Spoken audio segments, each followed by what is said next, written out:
مولاي صل وسلم وبارك عليه. أعوذ بالله من الشيطان الرجيم. بسم الله الرحمن الرحيم. لتبلون في أموالكم وأنفسكم وَلَتَسْمَعُنَّ مِنَ الَّذِينَ أُوتُوا الْكِتَابَ مِنْ قَبْلِكُمْ وَمِنَ الَّذِينَ أَشْرَكُوا أَذًى كَثِيرًا وَإِنْ تَصْبِرُوا وَتَتَّقُوا فَإِنَّ ذَلِكَ مِنْ عَزْمِ الْأُمُورِ.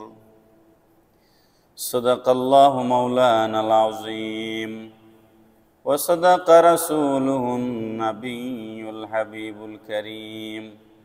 مولاي صل وسلم وبارك عليه. मोहतरम मुअज़्ज़ज़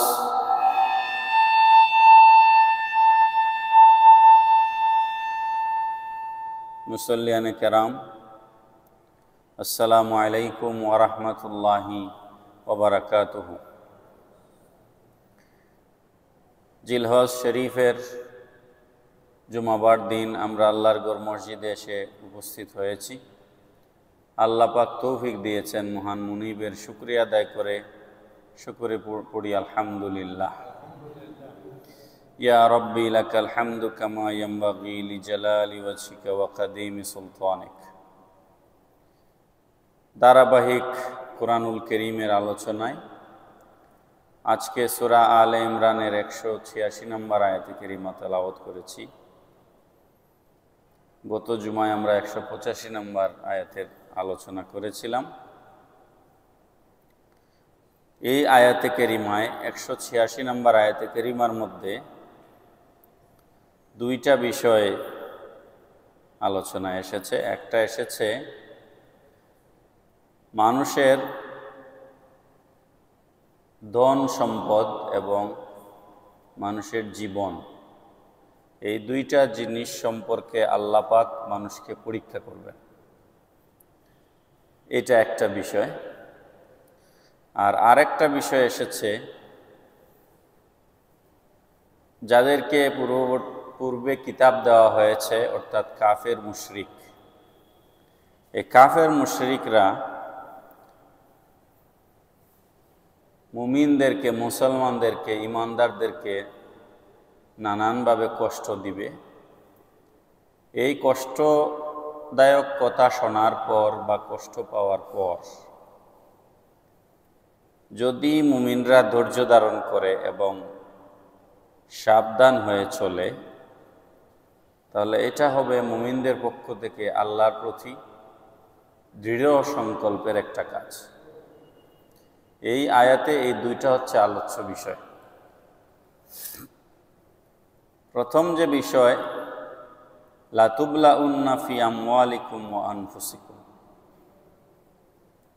তোমাদের ধন ঐশ্বর্য এবং তোমাদের জীবন সম্বন্ধে তোমাদের কাছ থেকে পরীক্ষা নেওয়া হবে। এই পরীক্ষাটা তাফসীরের কিতাবগুলোতে এসেছে দুইভাবে। এই পরীক্ষাটা হবে,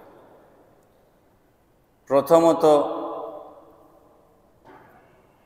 জাকাত, সাদাকা, রোজা, নামাজ, হজ, জিহাদ ইত্যাদি বিধিবিধান দ্বারা আল্লাহ পাক বান্দাদেরকে পরীক্ষা করবেন।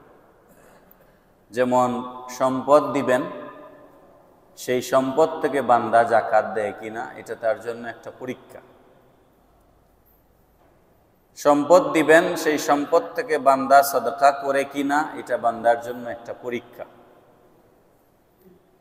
শারীরিক সক্ষমতা দিবেন, সেই শারীরিক সক্ষমতা দেওয়ার পর বান্দা জিহাদ করে কিনা, হজ করে কিনা, রোজা রাখে কিনা, নামাজ আদায় করে কিনা, এগুলো হচ্ছে আল্লাহর পক্ষ থেকে বান্দার জন্য পরীক্ষা। আমি গত জুমায় আপনাদেরকে বলেছি যে শতকরা 5% মুসলমান 5 ওয়াক্ত নামাজ জামাতের সাথে আদায় করে কিনা আমার সন্দেহ আছে।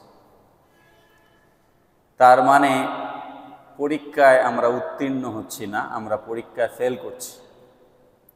সম্পদের কি অপব্যবহার, এটা আমরা দেখতে পাচ্ছি। দুর্নীতির সীমা পরিসীমা নাই, এগুলোতে আমরা ফেল করছি, আমরা উত্তীর্ণ হচ্ছি না। এটা গেল একটা উপায়, আল্লাহ পাক বান্দাদেরকে পরীক্ষা করবেন। আর দ্বিতীয় উপায় হচ্ছে বান্দাকে আল্লাহর পরীক্ষা করবার দ্বিতীয় উপায় হচ্ছে বিভিন্ন ধরনের বিপদ আপদ দিয়ে আল্লাহ পাক বান্দাকে পরীক্ষা করবেন। যেমন ধন সম্পদের ক্ষতি হবে, ব্যবসায় লোকসান হবে, রোগ ব্যাধি হবে, আপনজন মারা যাবে, এই সব কিছু বান্দার জন্য পরীক্ষা। প্রথম প্রকারের পরীক্ষার ব্যাপারে আল্লাহ পাক কোরআন শরীফে বিভিন্ন জায়গায় বলেছেন।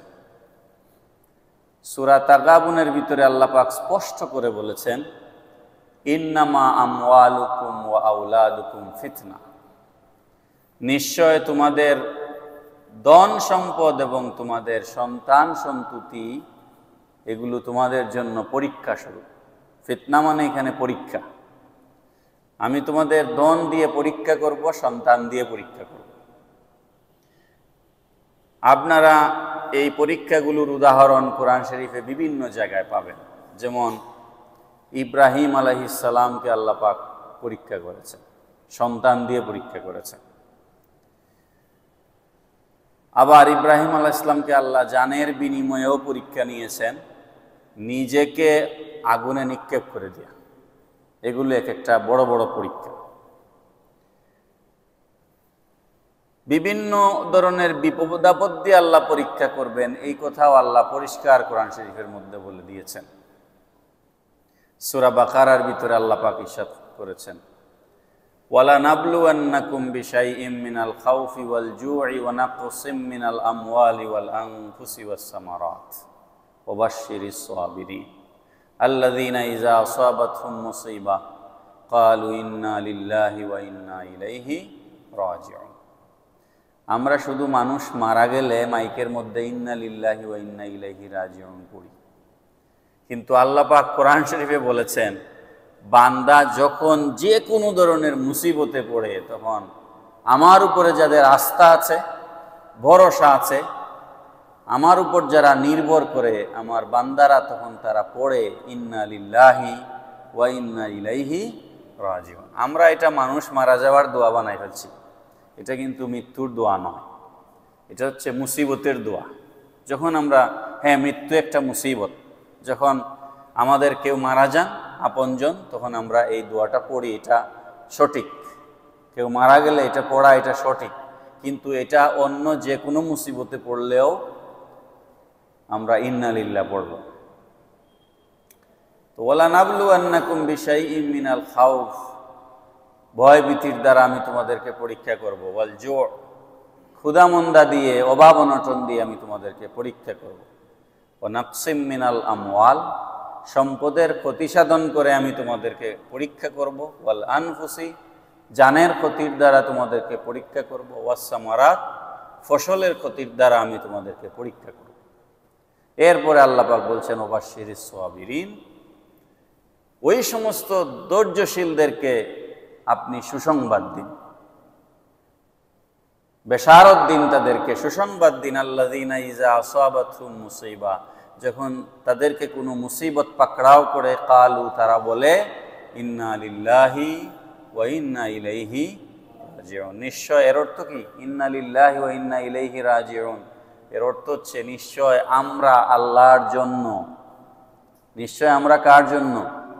আল্লাহর জন্য, ওয়া ইলাইহি রাজিউন, আর আমরা তার দিকেই ফিরে যাব। আমরা তার দিকেই কি ফিরে যাব, আমাদের বিকল্প কোনো গন্তব্য নাই। তো এই অংশের ব্যাখ্যা এতটুকুন রাখলাম, আরো বহু কথা আছে, আয়াতটা শেষ করতে হবে, এই জন্য আলোচনা আর বাড়াচ্ছি না। শরীরও বেশি ভালো না, টনসিলের বেশ ব্যথা করতেছে, কথা বলতেছি অনেক কষ্টে। এর পরের অংশে আল্লাহ পাক বলছেন, ওয়ালা তাসমাউন্না মিনাল্লাযীনা উতুল কিতাবা মিন ক্বাবলিকুম ওয়া মিনাল্লাযীনা আশরাকু আযান কাসীরা। কাফের মুশরিকরা এমন কথা বলে বা এমন কাজ করে যে কাজ দ্বারা মুমিনদের অন্তরে কষ্ট লাগে। এই কষ্টের সময় ওয়াইন তাসবিরু, যদি মুমিনরা সবর করে, ওয়াতাত্তাকু, আর তারা যদি আল্লাহর উপরে ভরসা করে, পরহেজগারি অবলম্বন করে, ফাইন্না যালিকা মিন আজমিল উমুর, এটা তো আল্লাহর পক্ষ থেকে তাদের অন্তরের একটা দৃঢ় সংকল্প। এই আয়াতের ব্যাখ্যায় দুইটা ঘটনা তাফসীরের মধ্যে এসেছে। ওয়ালা তাসমাউন্না মিনাল্লাযীনা উতুল কিতাবা মিন ক্বাবলিকুম ওয়া মিনাল্লাযীনা আশরাকু আযান কাসীরা। কাফেরদের কথায় তোমাদের কষ্ট লাগে, এর ব্যাখ্যায় মুফাসসিরিনে কেরামগণ লিখেছেন, কাফেররা যখন, মুশরিকরা যখন রাসূল সাল্লাল্লাহু আলাইহি ওয়াসাল্লামের প্রতি কটূক্তি করে, রাসূলকে গালমন্দ করে, রাসূলের শানে বেয়াদবি করে, তখন মুমিনদের অন্তরে আঘাত লাগে। তখন মুমিনদের অন্তরে কি লাগে? আঘাত লাগে, কষ্ট লাগে। এর একটা উদাহরণ তাফসীরের মধ্যে আনা হয়েছে। মদিনাতুল মুনাওয়ারার বড় একজন ধনাঢ্য ব্যক্তি ছিল। আপনারা জানেন, বনু নজির, বনু কাইনুকা গোত্র ছিল। বনু কাইনুকা একটা গোত্র ছিল, বেশ বড় গোত্র। এই গোত্রের লিডার ছিল ফাখাস ইবনে আজুরা। তাফসীরের মধ্যে এসেছে, হাদিস শরীফের মধ্যে এসেছে।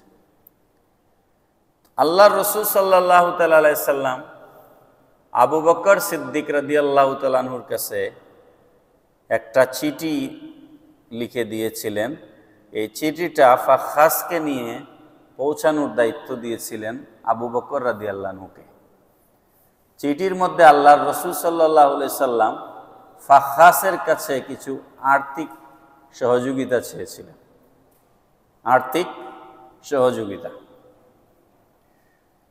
রাসূল সাল্লাল্লাহু আলাইহি সাল্লাম এটা জানতেন, ফাখাস আবু বকর রাদিয়াল্লাহু আনহুর সাথে উল্টাপাল্টা আচরণ করতে পারে বা আবু বকরের সাথে বেয়াদবি করতে পারে। এই জন্য আল্লাহর হাবিব সাল্লাল্লাহু আলাইহি সাল্লাম আবু বকর সিদ্দিকের কাছে চিঠি দিয়ে আবু বকরকে সতর্ক করে দিয়েছিলেন যে ফাখাসের কাছে গিয়ে তুমি চিঠি দিবে, কিন্তু আমার অনুমতি না নিয়ে তুমি ফাখাসের সাথে কোনো ধরনের আচরণ করবে না। সুবহানাল্লাহ। মানে যদি সে কোনো ধরনের বেয়াদবি করে। আবু বকর রাদিয়াল্লাহু তাআলা আনহু চিঠি নিয়ে গেলেন ফাখাসের কাছে। সে চিঠি পড়ে, আমি এটার বয়ানের আগেও আপনাদের সামনে করেছি, আয়াত আরেকটা আছে কোরআন শরীফে, ওয়া আকরিদুল্লাহ কারদান হাসানা। তোমাদের মাঝে কে আছে আল্লাহকে উত্তম করজ দান, উত্তম ঋণ দিবে? আল্লাহকে উত্তম ঋণ দিবে। এখানে আল্লাহকে উত্তম ঋণ দেওয়ার অর্থ হচ্ছে কোনো বিপদগ্রস্ত মানুষকে সাহায্য করা, কোনো বিপদগ্রস্ত মানুষকে সাহায্য করা। তো এই আয়াত যখন নাজিল হয় তখন এই ফাখাস তামসা করছিল ইসলামকে নিয়ে, যে ওদের আল্লাহ অভাবে পড়ে গেছে, নাউজুবিল্লাহ পড়েন, ওয়াকরিদুল্লাহ কারদান হাসানা। আল্লাহ বলছেন কে আছে আমাকে উত্তম ঋণ দিবে? তো ফাখাস বলতেছে যে ওদের আল্লাহ অভাবে পড়ে গেছেন, এখন আল্লাহ ঋণ চাইতেছে। তখন আল্লাহ পাক রব্বুল আলামিন কোরআন শরীফে আয়াত নাজিল করে ফাখাসের জবাব দিয়েছিলেন। আল্লাহ পাক বলেছিলেন, তারা বলে ইন্নাল্লাহা ফাকিরুন ওয়া নাহনু আগনিয়া, তারা বলে যে তারা হচ্ছে ধনী আর আল্লাহ হচ্ছেন গরিব, অথচ সারা পৃথিবীর সমস্ত আল্লাহর সমস্ত যা সৃষ্টি যা কিছু আছে সব কিছু আল্লাহর দিকে মুখাপেক্ষী। বলেন সুবহানাল্লাহ। তো ফাখাস সম্পর্কে তো আল্লাহর রসুলের ধারণা আছে, আবার সিদ্দিক আকবরেরও ধারণা আছে। তো চিঠিটা নিয়ে যখন তিনি ফাখাস ইবনে আজুরাকে দিলেন, তখন সে বলল যে তোমাদের তো আল্লাহরও অভাব দেখলাম, এখন দেখতেছি তোমাদের নবীরও অভাব। পড়েন না নাউজুবিল্লাহ। তোমাদের আল্লাহরও অভাব, এখন দেখি তোমাদের নবীরও অভাব, তোমার নবীও অভাবে পড়েছে। এই কথা যখন ফাখাস বলেছে, তখন সিদ্দিক আকবর রাদিয়াল্লাহু আনহুর সিদ্দিকি ইমানের ভিতরে আগুন লেগে গেছে। তিনি তরবারি বের করে ফেলতে চাইলেন। সিদ্দিকি ইমানের জজবা, যিনি হচ্ছেন আফদালুন নাস বা'দাল আম্বিয়া, আল্লাহর সৃষ্টির মধ্যে কিয়ামত পর্যন্ত যত মানুষ আল্লাহ সৃষ্টি করবেন, নবীদেরকে বাদ দিয়া আদম আলাইহিস সালাম থেকে ঈসা আলাইহিস সালাম পর্যন্ত আমাদের নবী তো সব নবীদের নবী। নবীগণ ছাড়া আল্লাহর সৃষ্টির মধ্যে সমস্ত মানুষের উপরে আবু বকর সিদ্দিক শ্রেষ্ঠ।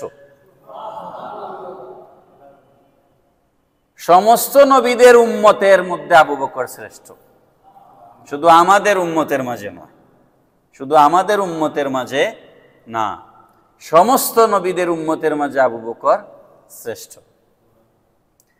তো উনার সিদ্দিকি ইমান, উনি তরবারি বের করতে চাইলেন যে রসুলের শানে বেয়াদবি করতেছে, এই দুশ্মনকে খতম করে ফেলতে হবে। মাসলা হচ্ছে পৃথিবীর কোন মানুষকে হত্যা করা জায়েজ নাই, আল্লাহ কোরআনে নিষেধ করেছেন। আল্লাহ কোরআনে কি করেছেন? বহু জায়গায় হত্যার ব্যাপারে নিষেধাজ্ঞা আছে কোরআন শরীফে, বহু জায়গায়। ওয়ালা তাকতুলুন নাফসাল্লাতী হাররামাল্লাহু ইল্লা বিল হক। আল্লাহ কোরআন শরীফ সূরা বনী ইসরাঈলে পরিষ্কার করে নিষেধ করেছেন। অন্য আয়াতে আল্লাহ পাক বলেছেন, মান কাতালা নাফসান বিগাইরি নাফসিন আও ফাসাদিন ফিল আরদ ফাকান্নামা কাতালান নাসা জামিআ।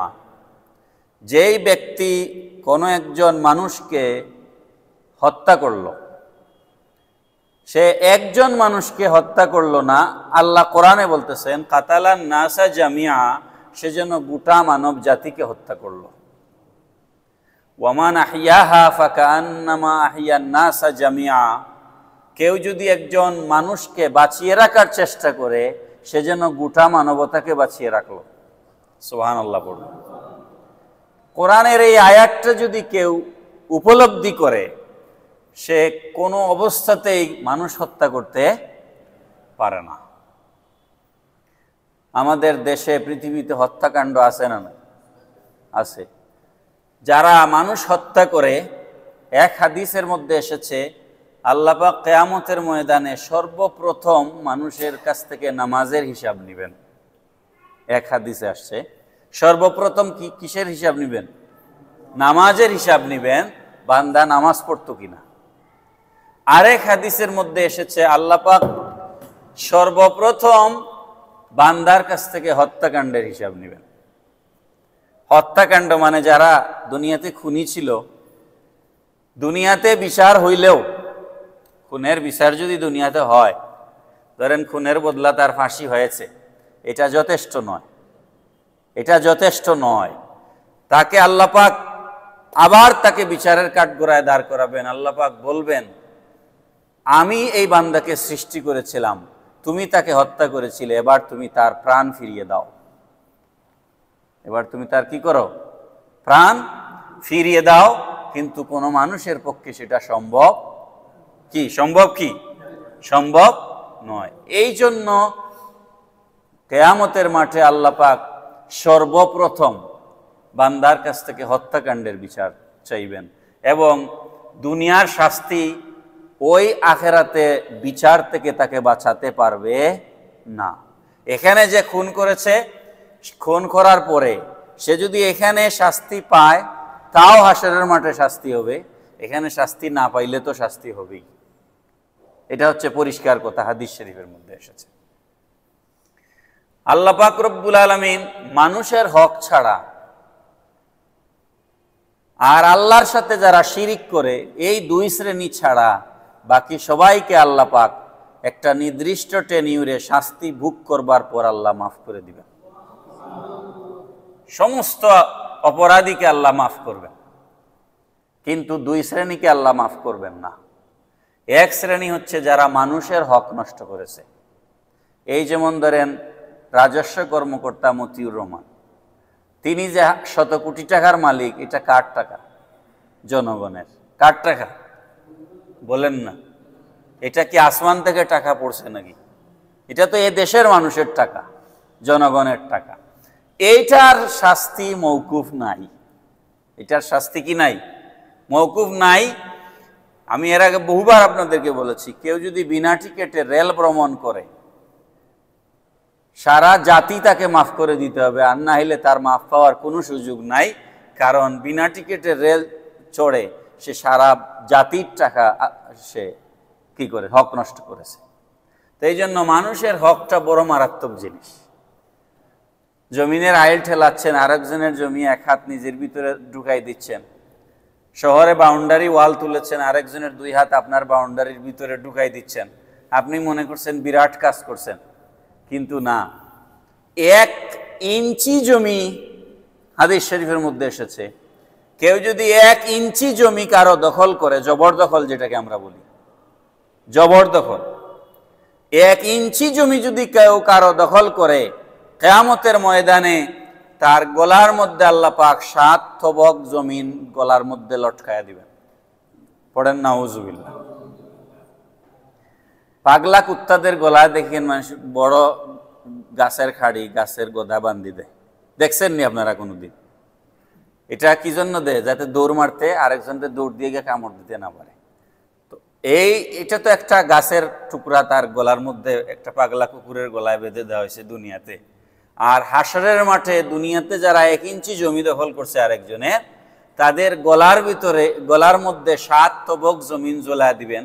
আমি 7 তবকের ব্যাখ্যা পাই নাই হাদিস শরীফের মধ্যে, কিন্তু আমার মনে হচ্ছে এই 7 জমিনের সমপরিমাণ ওজন তার গলায় জ্বলা দিবেন। সে হাসরের মাঠে কোনো নড়াচড়া করতে পারবে না। পড়েন নাউজুবিল্লাহ। কথা বেড়ে গেল। আর আল্লাহর সাথে যারা শিরিক করে তাদেরকে আল্লাহ পাক ক্ষমা করবেন না। এর বাইরে যত ধরনের পাপী আছে, আল্লাহ পাক সমস্ত পাপী বান্দাদেরকে একটা সময়ে শাস্তি পাইতে পাইতে আল্লাহ তাকে মাফ করে দিবেন। এরকম একটা হাদিস আমি গতদিন একটু আংশিক আপনাদেরকে বলেছিলাম। মাফ দিতে দিতে দিতে দিতে সর্বশেষ যেই বান্দা বেহেশতে যাবে, দুজকি, এরপরে আর কেউ দুজক থেকে বেহেশতে যাবে না। শেষ দুজকি যে বেহেশতে প্রবেশ করবে, তার ব্যাপারে হাদিস শরীফের মধ্যে এসেছে, সে আল্লাহকে বলবে, আল্লাহ, বেহেশতের ভিতরে আমার যাওয়ার কোনো দরকার নাই, তুমি আমারে দুজক থেকে বের করে দাও। আচ্ছা, আগুন থেকে বের হইয়া সাধারণ একটা জায়গায় যদি আপনি যান, তাইলে এসির ভিতরে যেই লোকটা আছে আর আপনি ছিলেন আগুনের ভিতরে, ওই আগুন থেকে বের হয়ে আপনি এসিতে গেলে, যে লোক এসিতে বসে আছে সে যে আরাম অনুভব করতেছে, আপনি আগুন থেকে বের হওয়ার পরে ওইরকম একটা আরাম অনুভব করবেন, এসিতে না গেলেও, কারণ আপনি আগুন থেকে বের হয়েছেন। কথাটা কি বোঝা গেল? তো ওই দুজকি বান্দা বলবে, আমার বেহেশতের দরকার নাই, আপনি আমারে জাহান্নাম থেকে বের করে দিলেই হবে। তখন আল্লাহ পাক বলবেন, তুমি যদি আমাকে ওয়াদা করো যে আর কিছু আমার কাছে ফারদার চাইবে না, এটাই তোমার শেষ চাওয়া, তাইলে আমি এটা তোমারে দিয়ে দিব। তখন বান্দা বলবে, আল্লাহ, ওয়াদা করলাম আমি আর কিছু তোমার কাছে চাইবো না। সুবহানাল্লাহ বলেন। তখন আল্লাহ পাক রব্বুল আলামিন তাকে বেহেশতের দিকে, দুজক থেকে বের করে বাইরে নিয়ে আসবেন। সে দুজক থেকে বের হয়ে এমন আরাম অনুভব করবে, বসে থাকবে, আল্লাহর কৃতজ্ঞতা প্রকাশ করবে। হঠাৎ করে তার চোখ পড়বে, তার পাশ দিয়া একটা পানির নহর প্রবাহিত হচ্ছে। আর ওই পানির নহরের উপরে একটা গাছ, সে তখন আগুন থেকে বের হয়ে আসছে, পানি দেখার পরে আরো তার তৃষ্ণা বেড়ে যাবে, আর এত সুন্দর দৃশ্য হবে। এটা কিন্তু বেহেশতের ভেতরে না, বাইরে। তখন সে বলবে, আল্লাহ, আমি যদি এখান থেকে একটু পানি পান করতে পারতাম, আর এই গাছের নিচে যদি গিয়ে একটু বসতে পারতাম। তখন আল্লাহ পাক তাকে রিমাইন্ডার দিবেন যে তুমি তো বলেছিলে আর কিছু চাইবে না আমার কাছে, তা তুমি তো তোমার কমিটমেন্ট রক্ষা করছো না। তখন সে বলবে, আল্লাহ, তোমার যদি দয়া হয়, তখন আল্লাহর দয়া লেগে যাবে। সুবহানাল্লাহ। তখন আল্লাহ আবার বলবেন, এরপরে আর কিছু চাইবে না, এরপরে আর কিছু চাইবে না, এরকম ওয়াদা দিলে আমি তোমাকে এই নহর থেকে পানি পান করার অনুমতি দিব আর গাছের নিচে বসার অনুমতি দিব। সে বলবে, আল্লাহ, আমি আর কিছু তোমার কাছে চাইব না। তখন পানির নহর তার কাছে চলে আসবে, সে যাওয়া লাগবে না, সেইখান থেকে পানি পান করবে, গাছের নিচে বসবে ছায়াতে। সে কিছু দূর তাকাবে দূরের দিকে। আমি গত জুমায় আপনাদেরকে বলেছিলাম, বেহেশতের গেটের সামনে একটা গাছ আছে বাইরে, যেই গাছটার ছায়া এত দীর্ঘ হবে, একজন মানুষ ঘোড়ার উপরে সওয়ার হয়ে চাবুক মেরে ওই দ্রুতগামী ঘোড়ায় সওয়ার হয়ে সে যদি দৌড়ায়, 100 বছর দৌড়ালে ওই বেহেশতের বাইরের ওই গাছের ডালপালার ছায়া ঘোড়ার উপরে সওয়ার হয়ে 100 বছর দৌড়াইয়াও সে ছায়া অতিক্রম করতে পারবে না। ওই গাছটা তখন এই আল্লাহর বান্দা দেখবে, শেষ বেহেশতি। তখন সে বলবে, আল্লাহ, আমি যদি ওই গাছটার ছায়ার নিচে গিয়ে একটু বসতে পারতাম। তা আল্লাহ বলবেন, বান্দা, তুমি আবার তোমার ওয়াদা খেলাফ করছো। তখন সে আবার আগের কথা রিপিট করবে, দয়ার কথা বলবে, আল্লাহর দয়া লেগে যাবে। আল্লাহ পাক তাকে অনুমতি দিবেন, আবার কমিটমেন্ট নিবেন যে এরপরে আর তুমি কিছু চাইবে না। এখন বেহেশতের গেটের মধ্যে গাছের ছায়ার নিচে গিয়ে যখন সে বসবে, এখন বেহেশত থেকে বেহেশতের বাতাস দেখিয়েন তো আপনি, আলহামরার সামনে যখন গিয়ে দাঁড়াইলে গরমের মধ্যে, গেটের সামনে দাঁড়াইলে এসির বাতাস বের হয় না, একটু আরাম লাগেনি গায়ে। একটা মিসাল দিচ্ছি আপনাদেরকে বুঝাবার জন্য। তখন সে বলবে, আল্লাহ, তুমি তো দয়ার আল্লাহ, তুমি যদি আমার একটু বেহেশতের ভেতরে যাওয়ার অনুমতি দিতা। সুবহানাল্লাহ বলে। তখন আল্লাহ পাক হাসি দিবেন। সুবহানাল্লাহ বলেন। হাদিস যিনি বর্ণনা করেছেন, হাদিসের রাবি, তিনি এই হাদিস বর্ণনা করবার সময় হাসি দিলেন। উপস্থিত সাহাবী যারা ছিলেন তারা বললেন, আপনি হাসলেন কেন? তখন তিনি বললেন, আমি নবীজির কাছ থেকে যখন হাদিসটা শুনছিলাম, এই জায়গায় এসে নবীজি হাসি দিছিলেন। দেখেন সাহাবাই কারাম আল্লাহর রসুলকে কেমন অনুসরণ করতেন। কথা বলবার সময় নবীজি কোন জায়গাটায়, হাদিসের কোন জায়গাটায় হাসি দিয়ে কথা বলেছেন, সাহাবী ওই জায়গাটায় এসে হাসি দিয়ে কথা বলতেছেন। সাহাবী বললেন, আমি এই জায়গায় হাসি দিয়ে কথা বলছি কারণ এই জায়গায় নবীজি হাসি দিয়ে কথা বলেছিলেন, আর আল্লাহ পাক ওই সময় হাসি দিয়েছিলেন। সুবহানাল্লাহ। তো বান্দাকে আল্লাহ বেহেশতের ভিতরে দিবেন। এখন বেহেশত তো সবার জন্য বরাদ্দ করা জায়গা আছে, বেহেশতিদের জন্য, সে তার কোনো জায়গা পাবে না। তো সে বলবে, আল্লাহ, সব সিট তো বুকড হয়ে গেছে, আমি কি করব?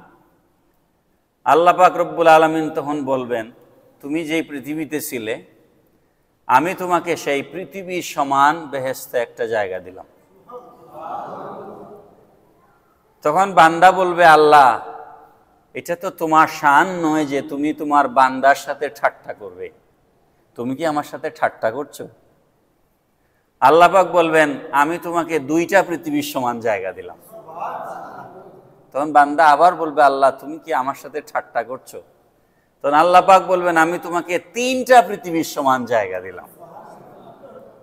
এরকম 5টার কোথাও কোনো হাদিসে এসেছে। অর্থাৎ সর্বশেষ যেই লোকটা বেহেশতে যাবে তার জন্য এই পৃথিবীর সমান 5টা পৃথিবীর সমান জায়গা বেহেশতে দেওয়া হবে। তাহলে আবু বকর সিদ্দিকের জায়গা কত বড় হবে, ওমর আল ফারুকের জায়গা কত বড় হবে, চিন্তা করেন। মুমিন মুত্তাকিদের জায়গা কত বড় হবে বেহেশতের মধ্যে। তো সময় খুব কম। এখন এরকম হাদিস শরীফের মধ্যে এসেছে আল্লাহর দয়াটা এত বিশাল, এত ব্যাপক হবে, আল্লাহ হাসরের মাঠে একজন বান্দাকে সবার থেকে আড়াল করে ফেলবেন। একদম সহিহ বুখারী শরীফের মধ্যে হাদিসটা এসেছে, আড়াল করে ফেলবেন। হাসরের মাঠে কোটি কোটি মানুষ থেকে একজনকে আল্লাহ আড়াল করে ফেলবেন, বাকিরা তাকে দেখবে না। আড়াল করে আল্লাহ পাক তার সাথে কথা বলবেন। সুবহানাল্লাহ বলবেন। তো কথা বলবেন, আল্লাহ পাক কোরআন শরীফে ওয়াদা দিয়েছেন, ফামান ইয়ামাল মিসকালা যাররাতিন খাইরান ইয়ারা ওয়া মান ইয়ামাল মিসকালা যাররাতিন শাররান ইয়ারা। আল্লাহ পাক বান্দাকে তার নেকিগুলা দেখাবেন। ওই বান্দাকে আড়াল করে কি করবেন? তার নেকিগুলো দেখাবেন। সে যখন তার ভালো কাজগুলা দেখবে, দুনিয়াতে সে কি কি ভালো কাজ করেছিল, পুরা তালিকা আল্লাহ তাকে দেখাবেন। কোন দিন, কোন সময়, কোন জায়গায় সে কোন ভালো কাজটা করেছিল, সবগুলো আল্লাহ তাকে দেখাবেন, ডিসপ্লে করবেন তার সামনে।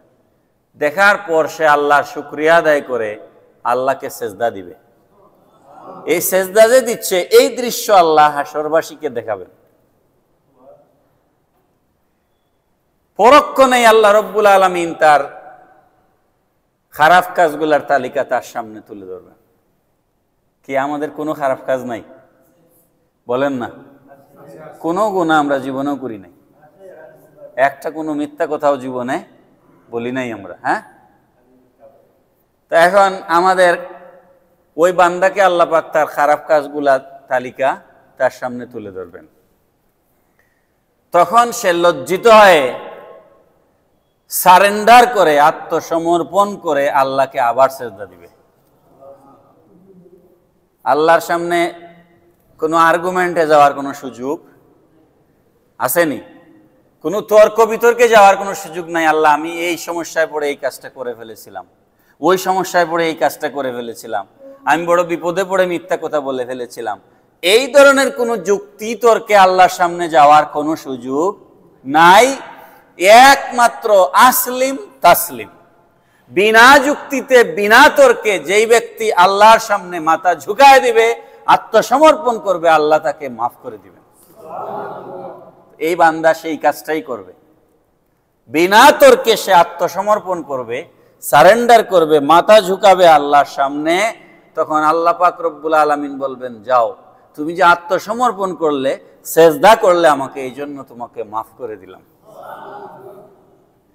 তখন ওই হাসরবাসী, আল্লাহ যখন এই ব্যক্তিকে ছেড়ে দিবেন, তখন হাসরবাসী জিজ্ঞেস করবে, তোমার আমলনামা মনে হয় খুবই ভালো, এই জন্য তুমি মাফ পেয়ে গেছো এবং আল্লাহর সামনে সেজদায় মাথা অবনত করেছো। তখন সে বলবে, না, আমার আমলনামা ভালোও ছিল, মন্দও ছিল। আমি ভালো আমলের জন্য শুকরিয়া আদায় করে আল্লাহকে সেজদা করেছি, মন্দ আমলের জন্য আমি লজ্জিত হয়ে আল্লাহর সামনে সারেন্ডার করেছি। আমি সারেন্ডার করবার কারণে আল্লাহ আমাকে মাফ করে দিয়েছেন। মুহতারাম হাজিরিন, তো ঈমানদারদের বৈশিষ্ট্য এরকমই হবে। আমি যে কথাগুলো বলার জন্য এতগুলো কথা বললাম, সিদ্দিক আকবর রাদিয়াল্লাহু তাআলা আনহুর তখন রসুলের উপদেশটা মনে পড়ে গেল, যে আল্লাহর রসুল বলেছেন, ফাখাসের ব্যাপারে আমি তোমাকে সতর্ক করছি, আমার অনুমতি না নিয়ে তুমি কোনো সিদ্ধান্ত নিবে না। এতগুলো কথা আমি আপনাদেরকে বললাম কি জন্য? আল্লাহ পাক বান্দার সব গুনাহ মাফ করে দিবেন, একবারে সর্বশেষ জাহান্নামী যেটা, তাকেও মাফ করে দিয়ে আল্লাহ 5টা দুনিয়ার সমান বেহেশত দিবেন। কিন্তু নবীর দুশমন, যে ব্যক্তি রসুলের সাথে দুশমনি করেছে, একমাত্র ব্যতিক্রমী ঘটনা, যে পৃথিবীতে যে মানুষকে খুন করেছে পৃথিবীতে, তার শাস্তি দুনিয়ার বিচারে যদি হয় হলো, আখিরাতেও তার শাস্তি বাকি রইল। কিন্তু কেউ যদি রসুলের সাথে দুশ্মনী করে, রসুলের সাথে বেয়াদবি করে, তাকে যেই ব্যক্তি হত্যা করবে, রসুলের দুশ্মনের গর্দান যে উড়িয়ে দিবে, সে বেহেশতে যাবে। রসুলের বেয়াদবের গর্দান, রসুলের দুশ্মনের গর্দান যে উড়িয়ে দিবে, এই বিষয়টা, হত্যার এই বিষয়টা একমাত্র রসুলের জন্য ব্যতিক্রম। রঙ্গিলা রসুল নামে একটা বই লিখেছিল, নাম মনে পড়তেছে না। রঙ্গিলা রসুল নামে একটা বই লিখেছিল একটা দুশ্মন, আল্লাহর রসুলের শানে বেয়াদবি করে। পাকিস্তানের একজন দর্জি ছিল, টেইলার, আশিকের রসুল। সে ওই রঙ্গিলা রসুলের, ওই দর্জির নাম ছিল ইলমুদ্দিন, শহীদ ইলমুদ্দিন রহমতুল্লাহ আলাইহি। ওই দর্জি ওই রঙ্গিলা রসুলের লেখকের মাথা তরবারি দিয়ে 2 টুকরা করে দিয়েছে। এরপরে আদালতে মামলা গেছে, বাদী পক্ষ বিবাদী পক্ষে উকিল আছে। যিনি হত্যাকাণ্ড ঘটিয়েছেন শহীদ ইলমুদ্দিন, ওনাকে উনার উকিলরা সারা রাত বুঝাইছে যে লাস্ট একটা সুযোগ আছে, তুমি বলবা যে আমি ওকে যখন তরবারি চালাই, গর্দান উড়াই দেই, তখন আমার মাথা ঠিক ছিল না, আমার হুশ ঠিক ছিল না, এই কথাটা তুমি বলো, বাকি কাজ আমাদের, আমরা তোমাকে বাঁচিয়ে আনবো এখান থেকে। উনাকে যখন আদালতের কাঠগড়ায় নিয়ে উঠানো হয়েছে, বিচারক যখন বলেছেন যে তুমি কেন তাকে হত্যা করলে, তিনি দ্ব্যর্থ কণ্ঠে, শহীদ ইলমুদ্দিন রহমতুল্লাহ আলাইহি দ্ব্যর্থ কণ্ঠে তিনি বললেন, সুস্থ মস্তিষ্কে, স্বজ্ঞানে, ভেবে চিনতে আমার ফাঁসি হবে, সব বুঝে আমি তাকে আমার রসুলের দুশ্মনের গর্দান উড়িয়ে দিয়েছি। উকিলরা সারা রাত বুঝাইল কি, আর উনি বললেন কি? এখন তো উকিলরা সব মাথা নিচের দিকে চলে গেছে, তার উকিল যারা, কারণ মামলায় তো তারা হেরে গেল, সব উকিলরা চায় মামলা জিততে। তো ওনার ফাঁসির রায় হলো। ওনাকে প্রশ্ন করা হলো যে তুমি কেন এভাবে, তুমি কেন সত্য কথাটা বললে? ইনি বললেন, আমি যা দেখছি তোমরা তা দেখছো না। আমি যখন আদালতের কাঠগড়ায় এসে দাঁড়িয়েছি, আমি দেখতে পাচ্ছি আমার রহমতের রসুল আমাকে রিসিভ করার জন্য অপেক্ষা করছেন। আমি তো তার জন্য ইন্তজারে আছি, আমার এই জীবনের তো কোনো দরকার নাই। তার লাশ মোবারক, তার লাশটাকে আপনারা জানেন, একটা লাশকে কমপক্ষে 4 জন মানুষ কাঁধে নেওয়া লাগে। এই 4 জনের কাঁধের মধ্যে একজন ছিলেন আল্লামা ডক্টর ইকবাল রহমতুল্লাহ আলাইহি। ডক্টর ইকবাল তার লাশ কাঁধে নিয়েছিলেন, আর লাশ কাঁধে নিয়ে ডক্টর ইকবাল বলেছিলেন, শহীদ ইলমুদ্দিন, এই ভারতবর্ষে বহু আলেম আছেন, কিন্তু শহীদ ইলমুদ্দিন কোনো আলেম নয়, একজন সাধারণ দর্জি, কিন্তু সে এই ভারতবর্ষের সমস্ত আলেমদেরকে ছাড়িয়ে উপরে চলে গেছে রসুলের মহব্বতে। বুঝছেন? তো সময় তো নাই।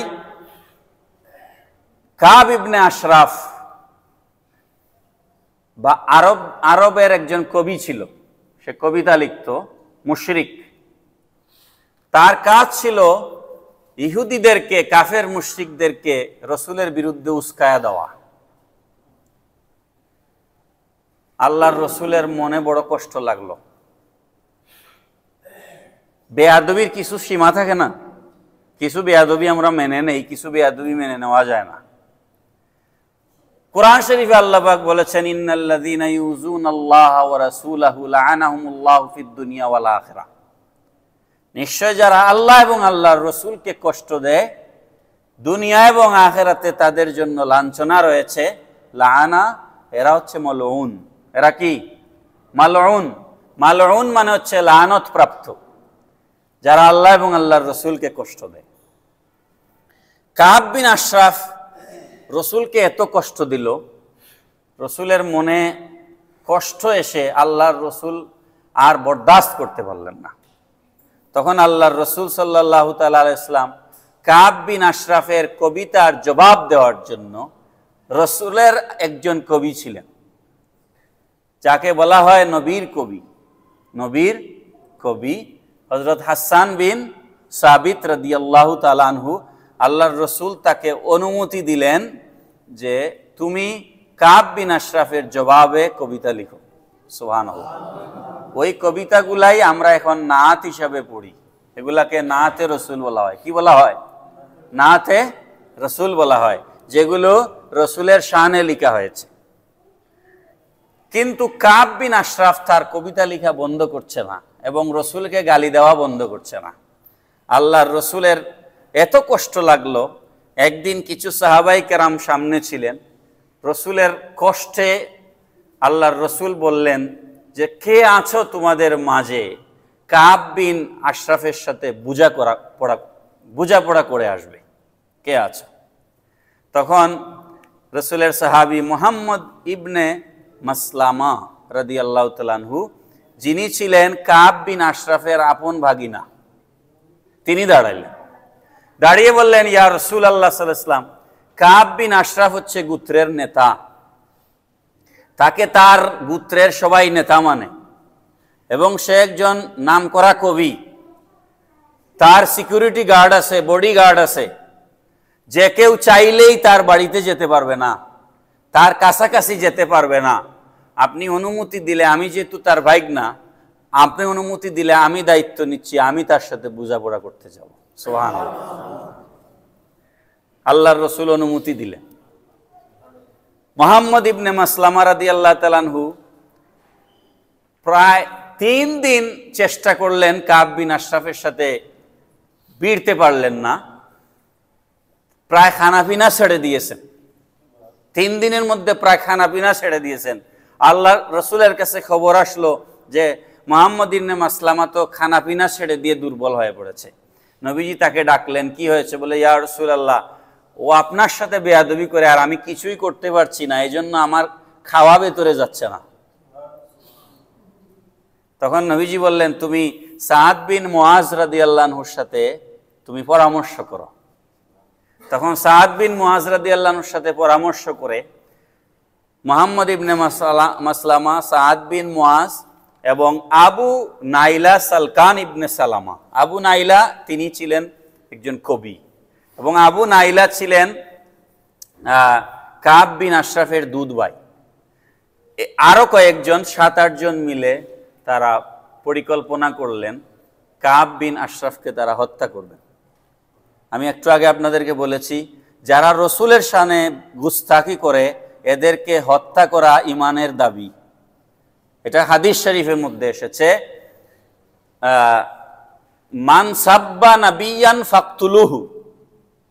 যদি রাষ্ট্র ইসলামী রাষ্ট্র হয়, হুকুমত যদি ইসলামী হুকুমত হয়, তাহলে ইসলামী রাষ্ট্রের দায়িত্ব হচ্ছে গুস্তাখে রসুলের, দুশ্মনে রসুলের গর্দান উড়িয়ে দেওয়া। আপনারা জানেন ফারুক আজম রাদিয়াল্লাহু তাআলা আনহু এরকম একটা ঘটনা ঘটিয়েছেন। এক ইহুদি আর এক মুসলমানের মধ্যে বিবাদ হয়েছিল, সেটার বিচারের জন্য রসুলের দরবারে এসেছিল। সব কিছু শুনে আল্লাহর রসুল রায় দিয়েছিলেন ইহুদির পক্ষে। তখন ওই মুসলমান যে ছিল, এ ছিল মুনাফিক। তখন সে বলল, আমি এই রায় মানি না। নাউজুবিল্লাহ পড়ে, আমি এ রায় মানি না। রসুলের রায় অস্বীকার করা কুফরি। রসুলের রায় অস্বীকার করা কি? আপনারা বলবেন এই কথা আপনি কোথায় পাইলেন? এই কথা কোরআনে আছে। আল্লাহ পাক কোরআন শরীফে বলেছেন, ফালা ওয়া রাব্বিকা লা ইউমিনুনা হাত্তা ইউহাক্কিমুকা ফীমা শাজারা বাইনাহুম। মানুষ ততক্ষণ পর্যন্ত মুমিনই নয় যতক্ষণ পর্যন্ত রসুলকে সে বিচারক হিসেবে না মানলো। কোরআনের আয়াত। তো এই আয়াত অনুযায়ী ওই মুনাফিক মুসলমানটা কাফির হয়ে গেছে, যেহেতু রসুলের রায় অস্বীকার করছে। ইহুদির শতভাগ আস্থা এবং বিশ্বাস ছিল রসুল যে বিচার করেছেন এটা সঠিক বিচার করেছেন। ইহুদির এটা আস্থা এবং বিশ্বাস ছিল। তো ইহুদি বলল, তুমি কি চাও? তখন ওই মুনাফিকটা বলল, আমি সানি বিচারের জন্য ওমরের কাছে যাইতে চাই। দ্বিতীয় বিচারের জন্য কার কাছে? ইহুদি বলল, আমার কোনো আপত্তি নাই। ইহুদির এটা বিশ্বাস ছিল মুসলমানদের নবী যে সিদ্ধান্ত দিবেন তার কোনো সাহাবী এই সিদ্ধান্তের বাইরে নতুন কোনো সিদ্ধান্ত দিবেন না, এটাই ইহুদির এটা বিশ্বাস ছিল। তখন ওমর রাদিয়াল্লাহু আনহুর বাড়িতে তারা দুইজন গেল। যাওয়ার পর ওমর রাদিয়াল্লাহু আনহু ঘটনা বিস্তারিত শুনলেন। শুনে বললেন, তোমরা দুইজন এখানে দাঁড়াও, আমি একটু গড় থেকে আসি। তিনি গড়ে গিয়ে তরবারি, খোলা তরবারি নিয়ে আসলেন। তরবারি এনে ওই মুনাফিক মুসলমানের গর্দান দুই টুকরা করে দিলেন। বড় করে বলেন না সুবহানাল্লাহ।